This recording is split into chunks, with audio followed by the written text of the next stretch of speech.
మూడు రోజులు పార్లమెంటు ప్రత్యేక సమావేశాలు జరగనున్నాయి. 2029 ఎలక్షన్ నుంచే మహిళా రిజర్వేషన్ల కోటా అమలుతో పాటు డీలిమిటేషన్ బిల్లులను సభలో ప్రవేశపెట్టనుంది కేంద్రం. మొత్తం 3 బిల్లులను లోక్సభలో పెడుతోంది కేంద్ర ప్రభుత్వం. మహిళా రిజర్వేషన్ బిల్లు, నారీ శక్తి వందన్ చట్ట సవరణ బిల్లును కేంద్ర న్యాయశాఖ మంత్రి అర్జున్ రామ్ మేఘ్వాల్ లోక్సభలో ప్రవేశపెట్టనున్నారు. అటు మూడో బిల్లును కేంద్ర హోంశాఖ మంత్రి అమిత్ షా సభలో ప్రవేశపెట్టనున్నారు. అనంతరం 3 బిల్లులపై ఉభయ సభల్లో 18 గంటల పాటు చర్చకు అవకాశాన్ని కల్పించారు. మహిళా రిజర్వేషన్ల బిల్లుకు చట్టసభల్లో ఆమోదం, డీలిమిటేషన్ ద్వారా నియోజకవర్గాల పెంపు, పునర్విభజనను కేంద్రం చేపడుతోంది.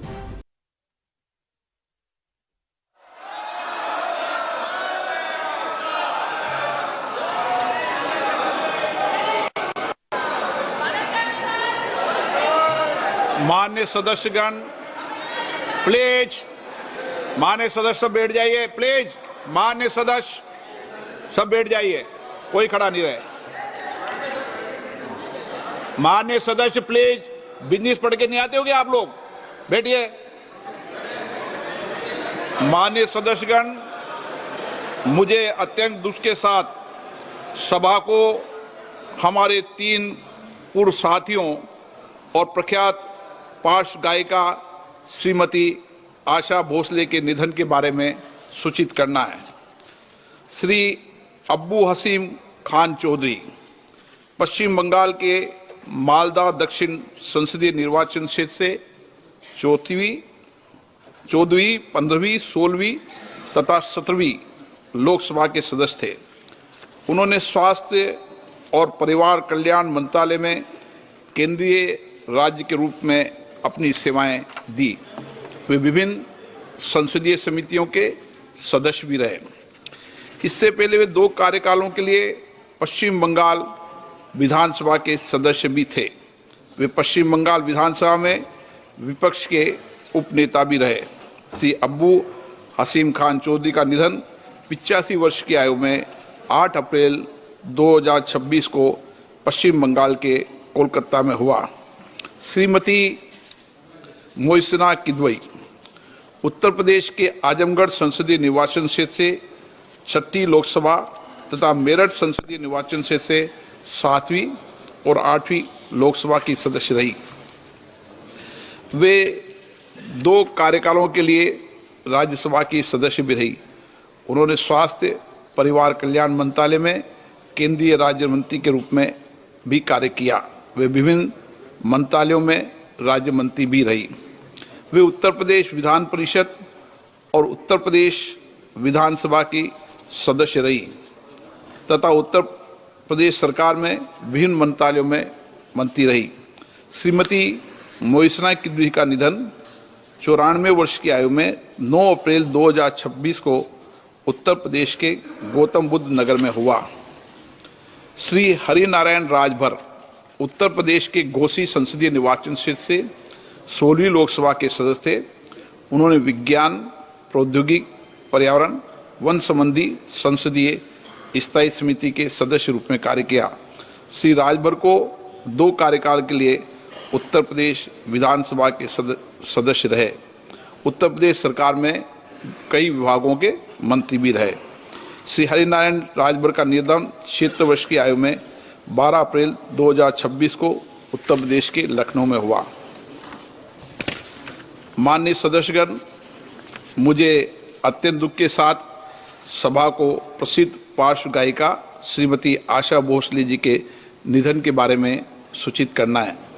श्रीमती आशा भोसले भारतीय संगीत की सबसे बहुमुखी प्रतिभा से संपन्न और लोकप्रिय आवाज़ों में से एक थी। 7 दशकों से अधिक समय तक उन्होंने भारतीय सिनेमा और संगीत में अपना उत्कृष्ट योगदान दिया।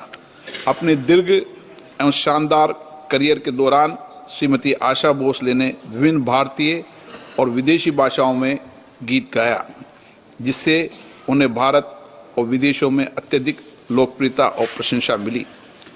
उनके उत्कृष्ट योगदान को मान्यता देते हुए वर्ष 2008 में भारत के दूसरे सर्वोच्च नागरिक सम्मान पद्म विभूषण तथा वर्ष 2000 में फिल्म जगत के सर्वोच्च सम्मान दादा साहेब फाल्के पुरस्कार से सम्मानित किया गया है।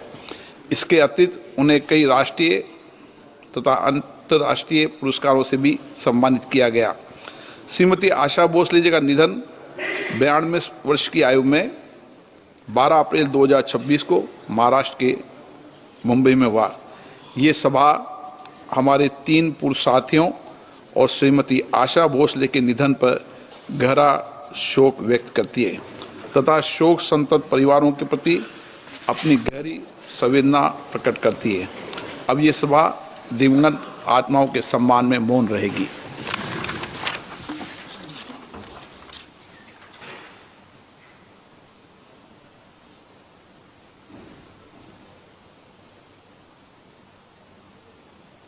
ओम शांति।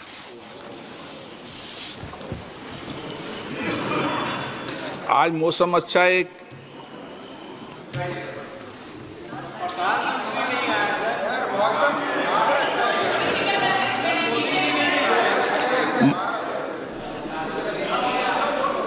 बोलना है।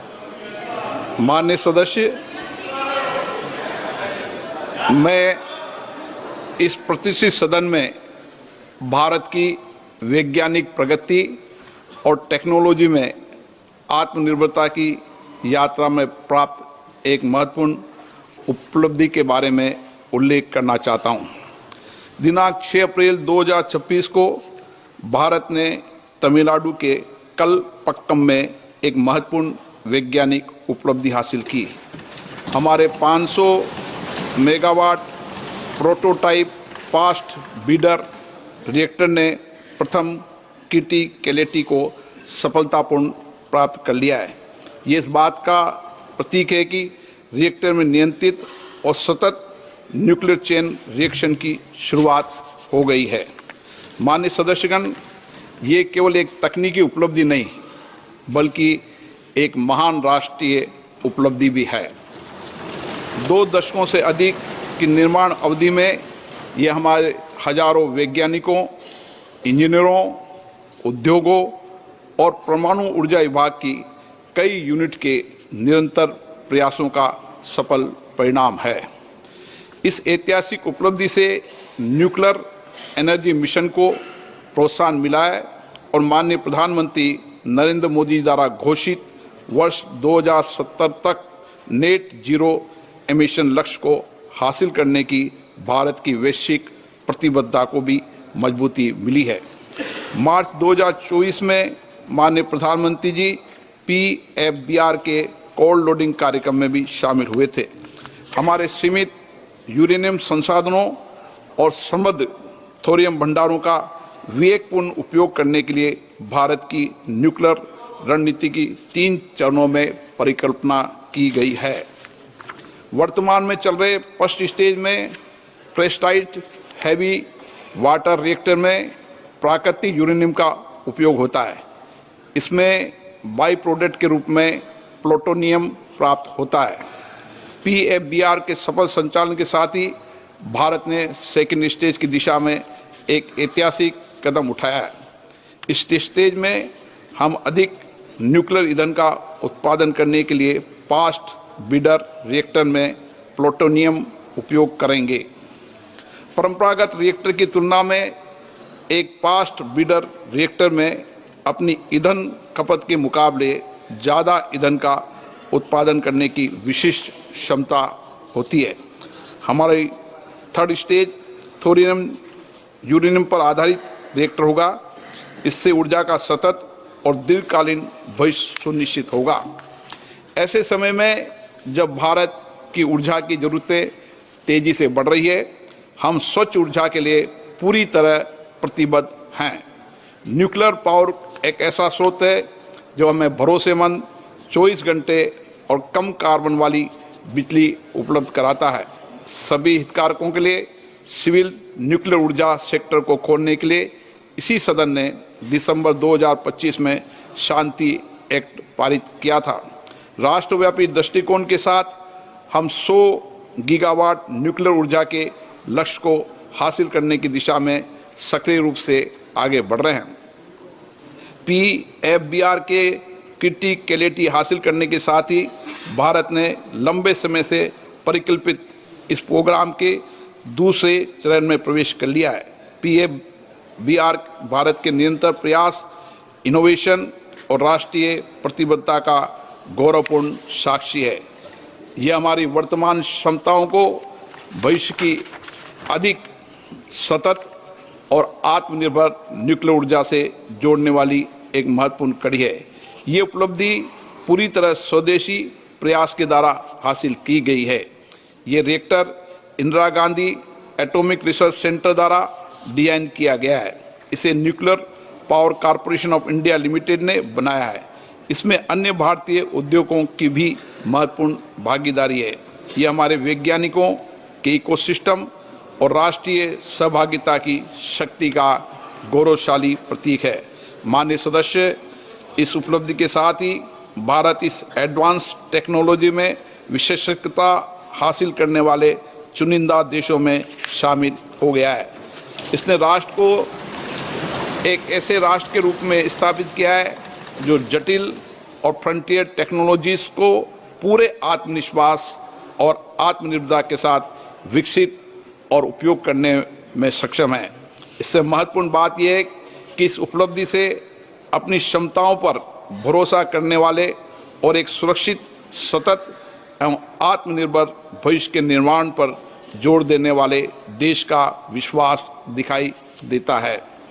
इसके अलावा PABR के सफल संचालन से देश में न्यूक्लियर ऊर्जा का विस्तार आसान होगा और हम अपने कार्यक्रम के तीसरे चरण की ओर तेजी से बढ़ पाएंगे। इससे एडवांस रिएक्टर टेक्नोलॉजी, ईंधन साइकिल सिस्टम और हाई एंड इंजीनियरिंग में नए अवसर खुलेंगे।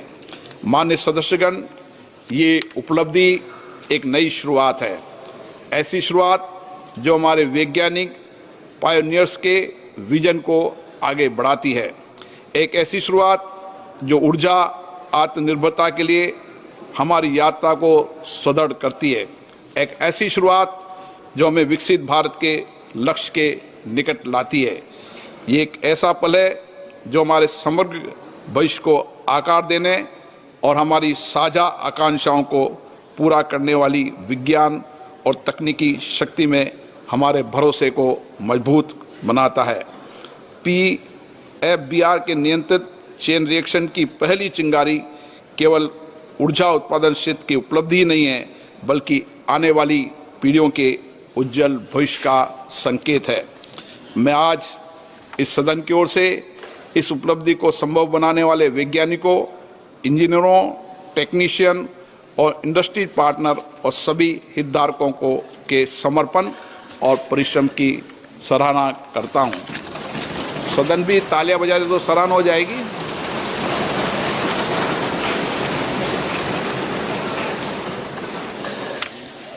सभा पटल पर रखे जाने वाले पत्र। Item number 2, Arjun Ram Meghwal. Honorable Speaker, sir, with your kind permission, on behalf of my colleague Sri Jitin Prasad, I rise to lay on the table of the House papers pertaining to the Ministry of Commerce and Industry mentioned against his name at serial number 2 as per today's revised list of the business. Thank you, sir. Item number 3, Shri BL Verma. अध्यक्ष महोदय, आपकी अनुमति से आज लोकसभा की कार्यसूची के क्रम संख्या 3 पर अपने साथी राज्य मंत्री श्री पंकज चौधरी जी के नाम के सम्मुख अंकित प्रपत्र सभापति पर रखता हूँ। Item number 5, Shri Arjun Ram Meghwal. Honorable Speaker, sir, with your kind permission, on behalf of my colleague Srimati Rekha Nikhil Khadse, I rise to lay on the table of the House papers pertaining to the Ministry of Youth Affairs and Sports mentioned against her name at serial number 5 as per today's revised list of the business. Thank you, sir. Item number 6, Shri PP Chaudhary. Honorable Speaker, sir, with your permission, that this House do recommend to Rajya Sabha that the Rajya Sabha do appoint 2 members of Rajya Sabha to the Joint Committee on the Constitution 129th Amendment Bill 2024 and the Union Territories Laws Amendment Bill 2024 in the vacancies caused by the retirement of Shri Saket Gokhale and Shri Bhuvneshwar Kalita from Rajya Sabha and communicate to this House names of the members so appointed by Rajya Sabha to the joint committee. प्रश्न है कि Shri PP Chaudhary द्वारा प्रस्तुत प्रस्ताव को स्वीकृत किया जाए। जो सदस्य प्रस्ताव के पक्ष में हाँ कहे, जो सदस्य प्रस्ताव के पक्ष में नहीं है वो ना कहे। मेरे विचार में निर्णय हाँ वालों के पक्ष में प्रस्ताव स्वीकृत हुआ।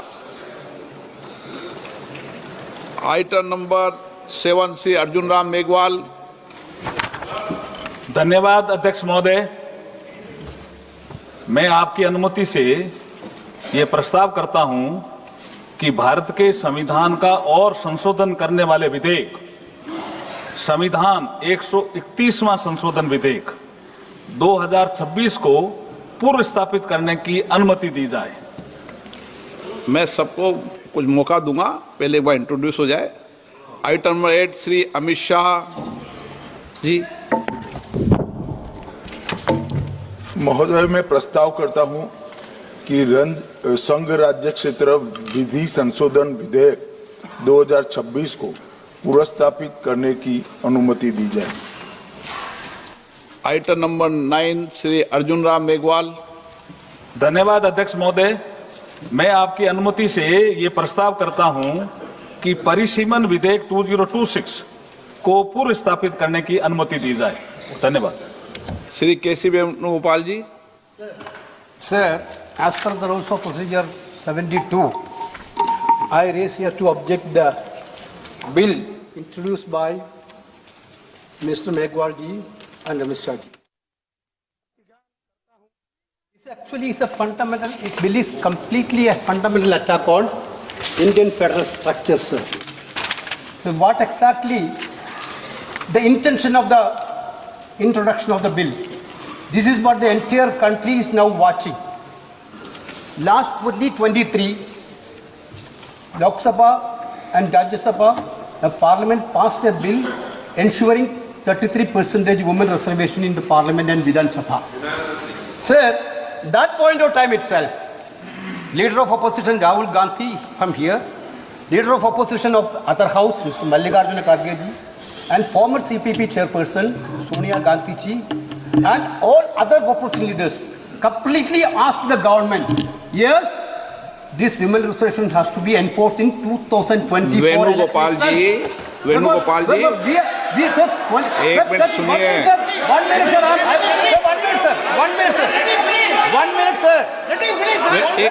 एक मिनट वेणुगोपाल जी, मैं प्लीज आपको एक मिनट मैं दे रहा हूँ। पूरे विषय पर मैं बोलने दूंगा, पर्याप्त समय दूंगा, लेकिन ये विषय अभी बिल इंट्रोड्यूस का है, उस पर बोल ले। बाकी आप पूरा विषय रखना, मैं सबको पूरा विषय समय दूंगा।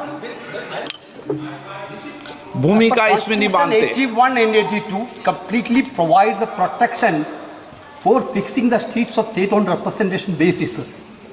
This government want to completely hijack the constitutional protection and they want to put, the bill is very clear, sir.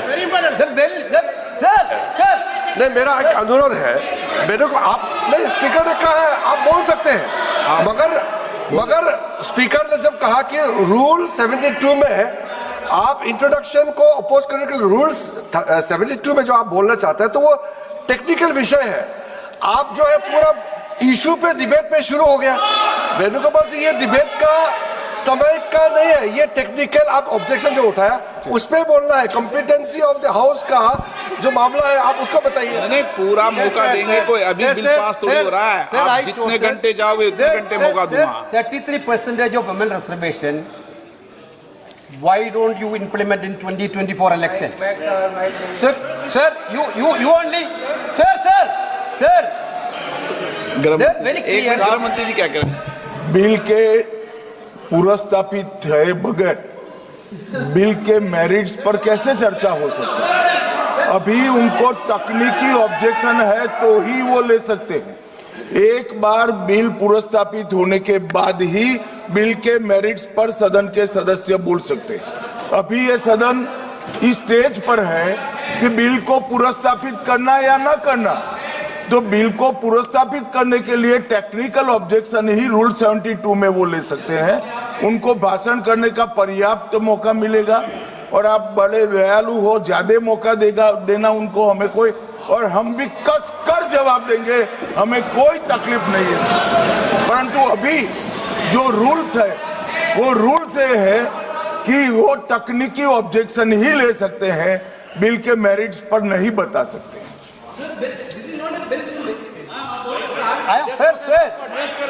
What is the procedure of the house, sir? Sir, you तो honorable speaker, प्रोसीजर sir. सुनना चाहते हैं? Well, sir, you allow me to नहीं, speak. नहीं, Yes, sir, allow. you allow me to speak. Allow कर दिया Minister can reply मैं final. इनका Minister माननीय can गृह मंत्री reply. जी का बिल इसलिए मैंने मौका दिया उनको। Why Amit Shah ji interfering minute? He can reply, sir. What is there, sir? No, You no. can reply. You can reply. Sir, my point is very clear. Sir, this bill. चालू है, mic चालू है, आपका ही बंद होता है, इनका बंद नहीं होता। Mike is not watching. Mike चालू है।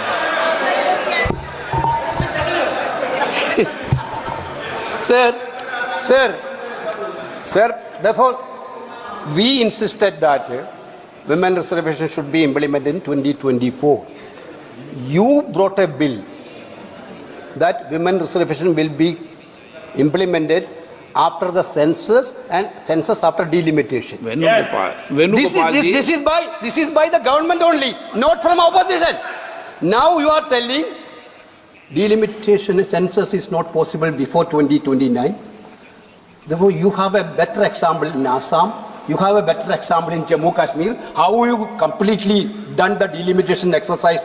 Every entire country know that. You Venugopal want ji, to centralize that Venugopal delimitation ji, now आपको national. Sir, my कितना point समय is that, sir, आप this is senior against member हैं। this is against, sir, you are. मैंने कहा- When Indira Gandhi ji was the Prime Minister, the protection of the state has been given by the Constitution, मैं आप 25 years. आपको पूरा Sir, समय Atal दूंगा। Bihari Vajpayee ji also, in 2001, Atal Bihari Vajpayee also extended that protection. आगे नहीं Now बोलेंगे you आप। want to take away the protection given by Indira ji and Atal Bihari Vajpayee. Your intention is very clear, sir.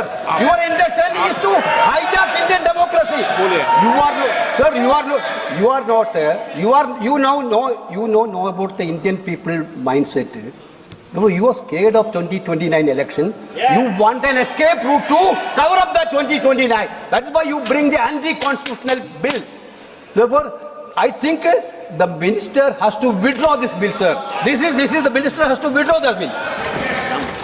मैं पहले ही सदन को बता दूं कि इस बिल पर व्यापक चर्चा होगी, इसलिए आप अपने विषय को जब व्यापक चर्चा हो जब बोले हैं, और पर्याप्त समय आपको दूंगा, कोई समय की कमी नहीं रहेगी।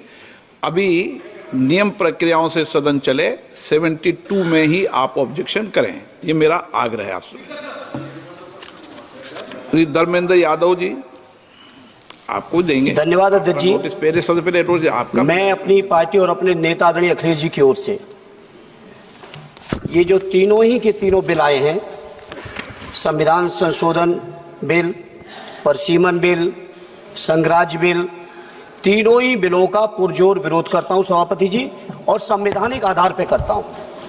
देश के संविधान में हम संसद को पावर इस बात की दी गई है कि संविधान की सुरक्षा करें, सुरक्षा करें, लेकिन सभापति जी आज एक ऐसे बिल आए हैं कि हम लोग संविधान को ही तोड़ना, मरोड़ना, फोड़ना चाह रहे हैं, और इसका हम समाजवादी पार्टी के लोग पुरजोर विरोध करते हैं। सभापति जी, विरोध के आधार हैं सभापति जी, जिस तरह से डिलिमिटेशन को जनगणना से पृथक किया जा रहा है, ये मैं समझता हूं संविधान की भावनाओं के पूरी की तरह से विरोध में है। जिस तरह से महिला बिल के नाम पर महिला बिल की चाशनी, अध्यक्ष जी एक मिनट तो देना पड़ेगा अध्यक्ष जी, नहीं देंगे, दीजिए। ऐसे नहीं महिला बिल की चाशनी के नाम पर जो हाल कश्मीर का हुआ है, आसाम का हुआ है, वही हाल पूरे देश के करने का जो प्रयास है, हम संपूर्ण विपक्ष की ओर से इसका हम पुरजोर विरोध करेंगे। सभापति जी एक आधी बात, और इस बिल के अंदर जब तक पिछड़े वर्ग की महिलाएं, जब तक मुसलमान भाइयों की महिलाएं नहीं शामिल की जाएंगी, हम समाजवादी लोग इसका साथ नहीं देंगे। और एक बात और स्पष्ट करना चाहता हूं, समाजवादियों से बड़ा महिलाओं का हितैषी इस देश की कोई पार्टी नहीं है। आज भी आपसे ज्यादा 14% हमारे अंदर महिलाओं की है। इसलिए सभापति जी, आपके माध्यम से सरकार से अनुरोध है कि इस बिल को, संविधान संशोधन बिल को, परिसीमन बिल को, केंद्र राज्य संशोधन बिल को वापस लिया जाए और जो 2023 में महिला बिल लागू किया इस सदन ने, उसका अनुपालन किया जाए, देश के अंदर लागू किया जाए। अब सब सीनियर सदस्य हैं, सबको बार बार टोकने का, रोकने का कहेंगे तो अध्यक्ष महोदय हमें रोकते हैं, टोकते हैं। इसीलिए क्या महिला आरक्षण के खिलाफ हैं क्या आप?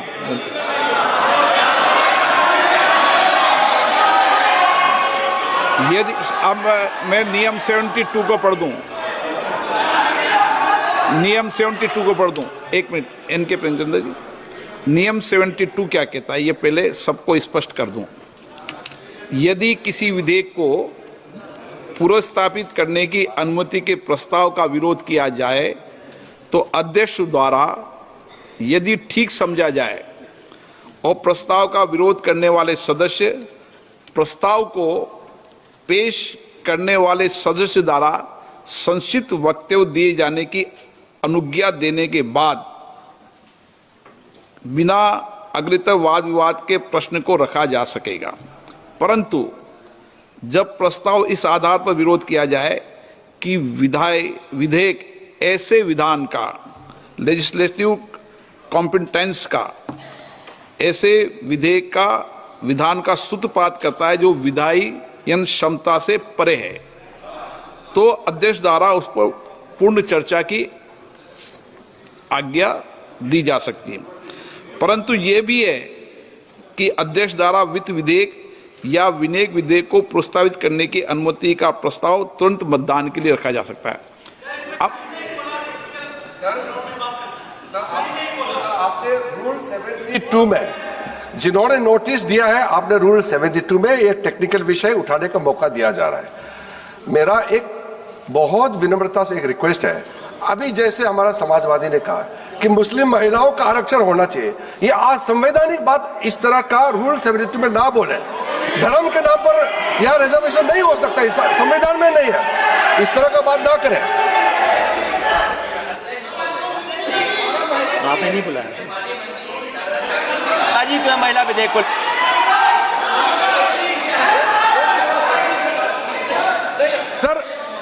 सर पूरा देश का महिलाओं के लिए बात करना चाहिए। आप मुस्लिम महिलाओं का क्यों बात करते हैं? ये राजनीतिक है, ऐसा मत कीजिए। आप पूरा देश का महिलाओं के लिए बात कीजिए।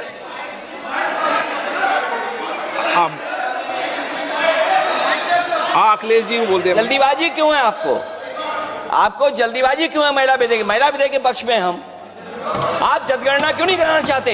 ये अध्यक्ष महोदय, आप सेंसस ये इसलिए नहीं करना चाहते हैं कि जैसे ही जनगणना होगी हम सब लोग जाति गणना मांगेंगे, जाति गणना होगी तो हम आरक्षण मांगेंगे, इसीलिए आप लोग धोखा दे करके आना चाहते हैं। जी आपको भी पर्याप्त मौका देंगे, सबको पर्याप्त मौका देंगे। माननीय अध्यक्ष जी,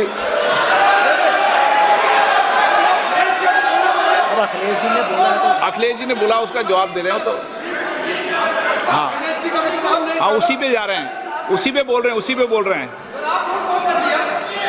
हाँ माननीय अध्यक्ष जी, सदन की कार्यवाही को पूरा देश देख रहा है।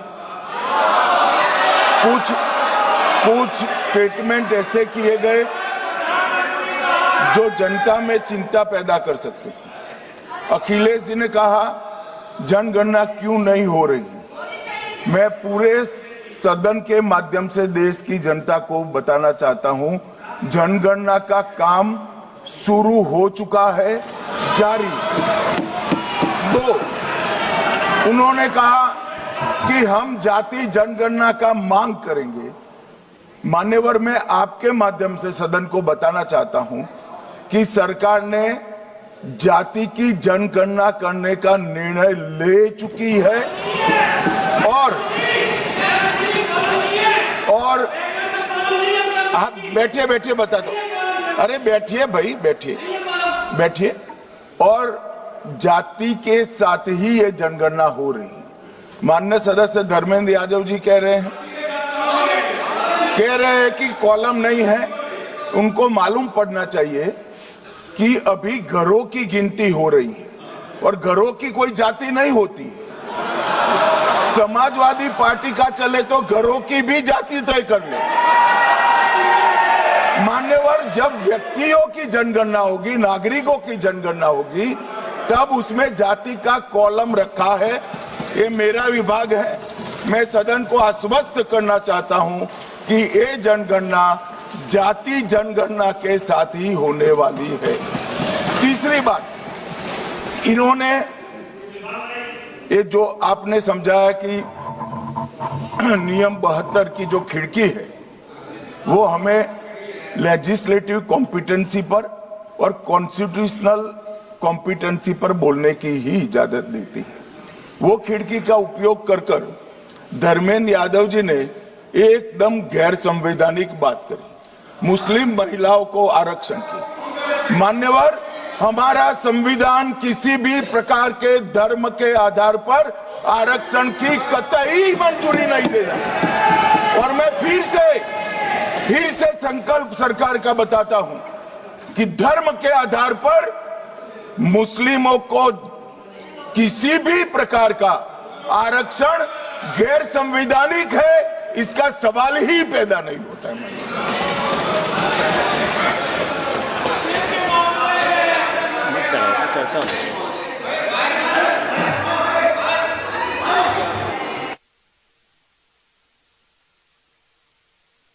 It's not there. अध्यक्ष महोदय, अनडेमोक्रेटिक बात माननीय मंत्री जी ने कही। हो सकता है उन्होंने धर्म की बात कही हो, लेकिन पूरा देश आदि आबादी को आरक्षण चाहता है। अध्यक्ष महोदय, मैं माननीय मंत्री से जानना चाहता हूं, क्या मुस्लिम महिला आदि आबादी में नहीं आती हैं? नहीं होनी ना, देंगे।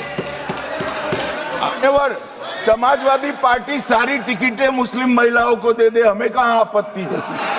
हमें कोई आपत्ति नहीं है।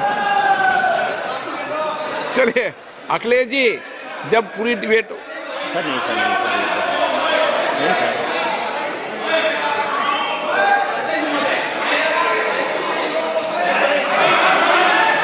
अच्छा, अध्यक्ष महोदय, बहुत विनम्र उससे होकर के किसी को हर्ट न करे वो बात भी मैं कहना चाहता हूं। अध्यक्ष महोदय, जब माननीय प्रधानमंत्री जी को पिछड़ों से वोट चाहिए था, तो माननीय प्रधानमंत्री जी अपने आप को कहा कि मैं पिछड़ी जाति से आता हूं। चलो ये नहीं, चलिए आगे बढ़िए। अब आप डिबेट मत करो ऐसे, ठीक है ना? चलिए, doctor कोकोली Ghosh.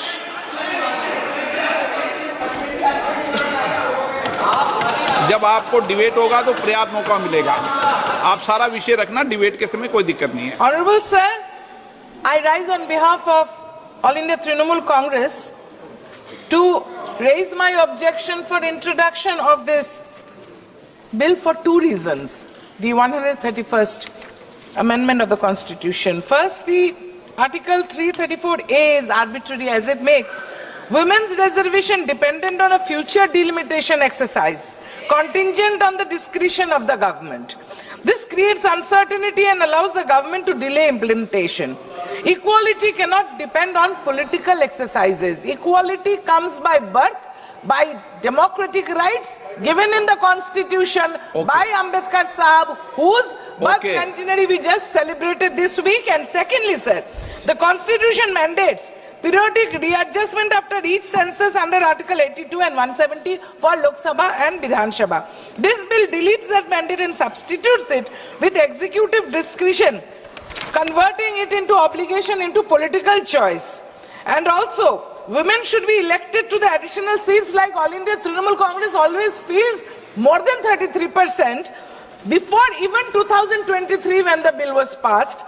And women will be elected to the additional seats created through reservation without cutting the seats of the existing male MPs. This is chauvinism, this is anti-democratic, it is unconstitutional. Thank you, sir. मुझे लग रहा है कि सदन में सभी मान्य नेताओं को विरोध बिल का करें, उसके पहले अपने मत को दे देंगे तो देश समझ जाएगा। इसलिए पूरी डिबेट के समय मत देना, अभी विधायी क्षमता पे कर लो।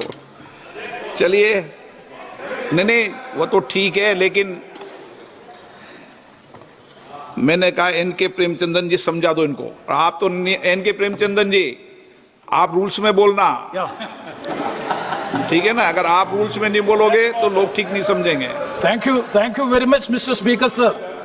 Sir, I rise to oppose the introduction of 131st Constitution Amendment Bill on the following 6 grounds, and that to the constitutional grounds. I am questioning and challenging the constitutional competency as well as the legislative competence of introducing this bill. So kindly, according to Rule 72(1) proviso, kindly provide me some time so as to elucidate my case regarding the legislative competence of the bill. Sir, number 1, the 131st Constitution Amendment Bill is not meant for the women reservation, but it is meant for the delimitation. That is the basic objection we are raising. Sir, always the Honorable Minister, the Home Ministry is always talking about the women's reservation. Already, as per the constitutional provision, this House unanimously, except 2 honorable members, this House unanimously passed the Women Reservation Bill by 2023 Act. That has become the part and parcel of the Constitution that is in existence. That is the same Home Minister has moved the bill, or the government has moved the bill, and that was unanimously passed except 2 members who have voted against. So that bill is in existence. At the time of passing the bill, see, coming to the statement of... No, these are all technical points. These are all technical points. Sir, these are all technical points. Statement of objects and reasons should be in consonance with the contents of the bill. That is also a legislative practice. Here it is missing, para 6. Sir, kindly see para 6, just K.C. Venugopal has pointed out it. The next census and the consequential delimitation exercise thereafter will take considerable time. Sir, whether the government is not aware of that, the delimitation process as well as the census process will take time, so that after the delimitation, the women reservation bill can be made practicable only by 2034. At the time of at the time, so that means the statement of objects and reasons are not. Sir, please. And no. Another very. आप तो पूरी bill pay debate करने लगे। पूरी bill pay debate के समय सबको पूरा समय दूंगा। Speaker sir. Speaker sir. हाँ, इनके प्रेम से, हाँ, 1 सेकंड में बोल दें आप। एक मिनट से बोल रहा है। हाँ। सर 1 मिनट से हिंदी में बोलेगा। Sir article 81(3), sir article 81 clause 3, according to that is the cardinal constitutional point in this case. According to that, which census is to be taken for considering the population, that will be as per the constitution. It's a constitutional obligation and mandate. Now the government is changing that constitutional mandate, that as per the law determined by the parliament with simple majority. Sir, with a simple majority. That means a propriety of the constitution. The mandate of the constitution. आप तो intelligent member of parliament उस bill में लाए ना इसको। बालू जी, I rise to oppose the bills which have already been sandwiched. So that's why yesterday your video I told. And it is, we can call it as a sandwich bill. All the 3 bills can be called as a sandwich bill because everything is interlinked together. So the government has not come forward to see that each and every bill is put separately. They have sandwiched each and everywhere it has got a link. And every speaker of this house would find very difficult to distinguish between one bill to another bill. First of all, I could say that we are for women's bill as passed in 2023 in the same Lok Sabha and Rajya Sabha, which has already been in record. So that is why it is not necessarily to bring one more bill. But at the same time, we could insist that government should have come forward in 2024, 2025 and now 26 at least. But now they are linking the things further. So they want to have a delimitation, they want to have a census, then after the census it has to come into. So what I suggest is, yesterday my leader in Salem rally, he has hoisted black flag, and at the same time he has burnt to ashes the bill proposed by the उन्होंने government. काला झंडा दिखाया, Sir, पीला झंडा दिखाया, इससे sir, सदन से क्या लेना sir, देना? actually- दिखाते रहो झंडे। So actually, at the same time, you would like to clarify that the opposition सदन में to these इसको छोड़िए। bills do not alter our party stand for immediate implementation of 33% reservation for women in parliament and in legislation.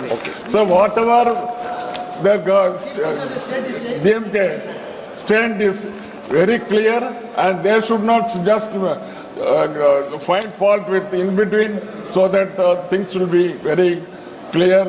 That is why I reiterated this one.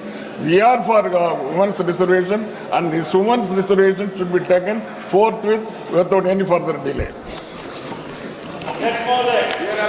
Shri Asaduddin Owaisi.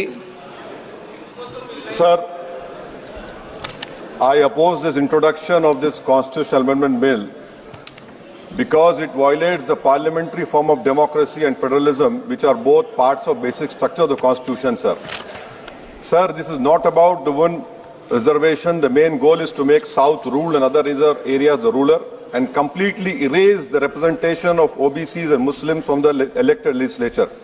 Sir, federalism is the basic structure of the constitution. By removing the delimitation freeze, it gives more seats and power to larger population while denying a fair voice to smaller population. This again is a violation of federalism, which is part of basic structure, sir. Sir, the Hindi heartland has 38.1%. It will increase to 43.1%. Southern states will decrease from 24 to 20%. Sir, why I say it is complete destruction of federalism? It also curtails parliamentary democracy. Parliament democracy has to be representative of, if a voter in Telangana feels that their voting or not makes no difference, if decisions are taken in UP rather than parliament, why will they vote? Thirdly, sir, it violates our own direction 19A2. Minister has to give 7 days notice of motion for introducing a bill in this house. Similar copies of the bill have to be introduced, need to be given to members 2 days before the introduction. Third, sir, this is a clear violation of 123B of RP Act 1951 to 1 week before voting. I call this a corrupt practice, sir. I will be asking for a division of this bill, sir, and I end by what Sahir Ludhiani had said. यहाँ पर गरीबों से मतलब जुनूबी हिंद के लोग, मुसलमान और OBC, इसका साहिर लुधियानी ने कहा, सर, शहंशाहों के गरीबों से ताल्लुक ही नहीं, एक शहंशाह ने दौलत का सहारा लेकर हम गरीबों की मोहब्बत का उड़ाया मजाक। के राधाकृष्णन जी। Yes. Thank you, sir. Sir, I strongly oppose the introduction of the Constitution 131st Amendment. Sir, any constitutional amendment must uphold federalism, democracy and social justice. However, this bill raises serious concern, having been introduced without adequate consultation with the state government and stakeholders, thereby undermining cooperative federalism. It is important to recall the Constitution 106th Amendment in 2023. Sir,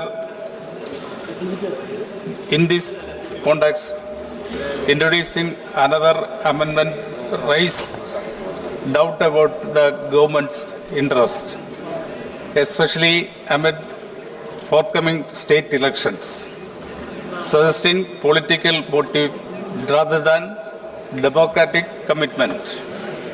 Such significant amendment cannot be rushed. This bill risks centralizing power and weakening states. Sir, therefore, I urge the government must withdraw the bill after the bill will come after the census and implementation later. I object once again. That is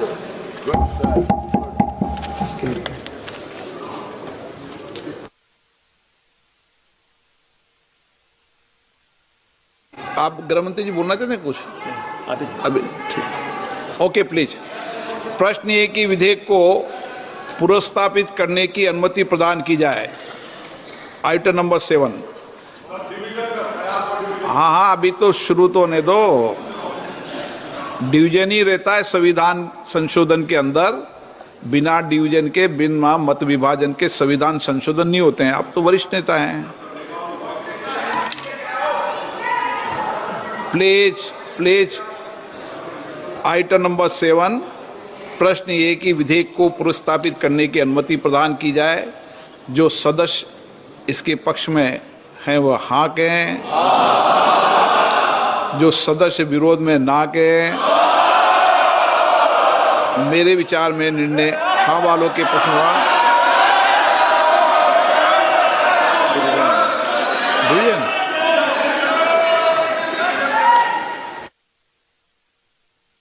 ये कोई परेशानी नहीं है। ये संवैधानिक रूप से आप डिवीजन मांग सकते हो, लेकिन मेरा ये कहना है कि संविधान संशोधन में डिवीजन होता ही होता है, मत विभाजन होता है। अभी का समय खर्च मत करो, बोलने का समय रहेगा आपका। विचार करो।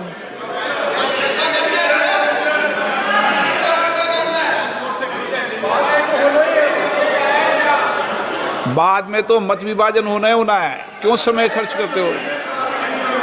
मांगना ही है। ओवैसी साहब सबसे ज्यादा चिंतित हैं आज।